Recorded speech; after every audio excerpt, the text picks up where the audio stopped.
back when I was just a little bitty boy living in a box under the stairs in the corner of the basement of the house half a block down the street from Jerry's bait shop. Yeah, you know the place. Well, back then, life was going swell, and everything was just peachy. Except, of course, for the undeniable fact that every single morning, my mother would bake me a big old bowl of sauerkraut for breakfast. Oh man, it was driving me crazy. So one day I said to my mom, I said, "Hey Mom, what's with all the sauerkraut?" And my dear sweet mother, she just looked at me like a cow looks on an oncoming train.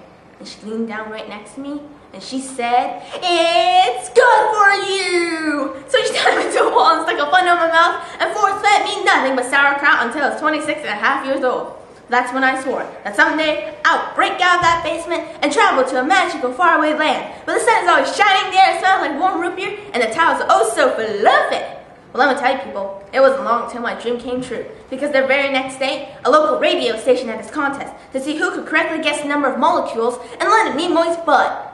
I was off by 3, but I still won the grand prize. That's right, a first class, one-way ticket to Albuquerque. Well, I gotta say, I've never been on a real airplane before, but I gotta tell you, it was just peachy! Except, of course, that I had to sit between 2 large Albanian women with excruciatingly severe body odor. The kid behind me kept throwing up the whole time. The flight attendants ran out of Dr. Pepper and salted peanuts, and, oh yeah, 3 of the flight engines burned out. We went to a tailspin and crashed into the hillside and exploded in a giant fireball, and everybody died. Except for me. Know why? Because I had my tray table up and my seat in a full upright position. Well, I crawled from the burning wreckage. I crawled on my hands for 3 full days, carrying with me nothing but my leather suitcase, my garment bag, my tenor saxophone, my 12-pound bowling ball, and my lucky glow-in-the-dark autographed snorkel. But finally, I arrived at the world-famous Albuquerque Holiday Inn, where the towels are oh so beloved, and you can eat your soup right out of the ashtrays if you wanna. Don't worry, they're clean. So I checked into my room and I turned down the AC and I turned on SpectraVision, and just as I was about to eat that tiny little mint on my pillow that I love so very much, there's a knock on the door. So I say, "Who is it?" No answer. I said, "Who is it?" No answer. "Who is it?"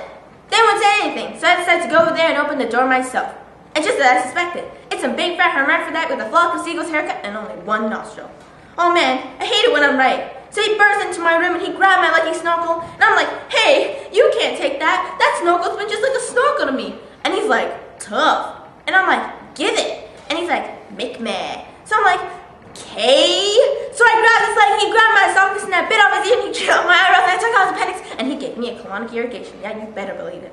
Well, to cut the long story short, he got away with my snorkel. But I made a solemn vow right then and there that I would not rest. I would not sleep until the 1-nostril man was brought to justice.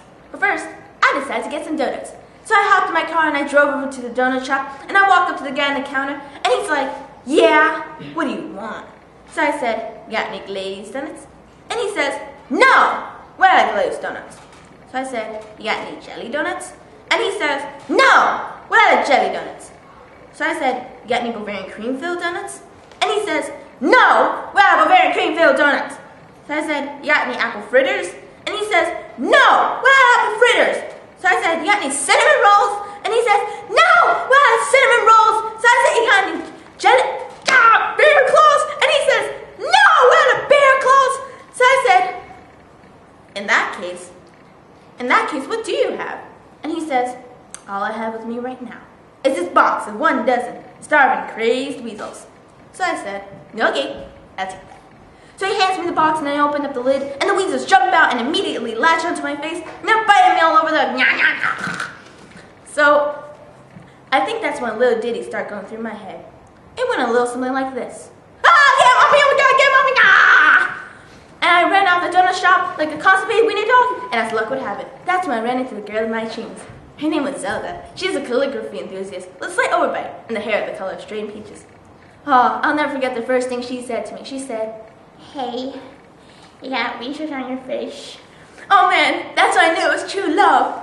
So we were inseparable after that. We ate together, we bathed together, we even shared the same piece of mint-flavored dental floss. The world was our burrito. So we bought a house, got married, and had 2 beautiful children, Nathaniel and Superfly. Oh man, we were so very, very happy. But then, one fateful night, Zelda said to me, she said, "Sweetie Pumpkin, do you want to join the Columbia Record Club?" And I was like, whoa, I am not ready for that kind of commitment. So we broke up and I never saw her again. But that's just the way things go in Albuquerque!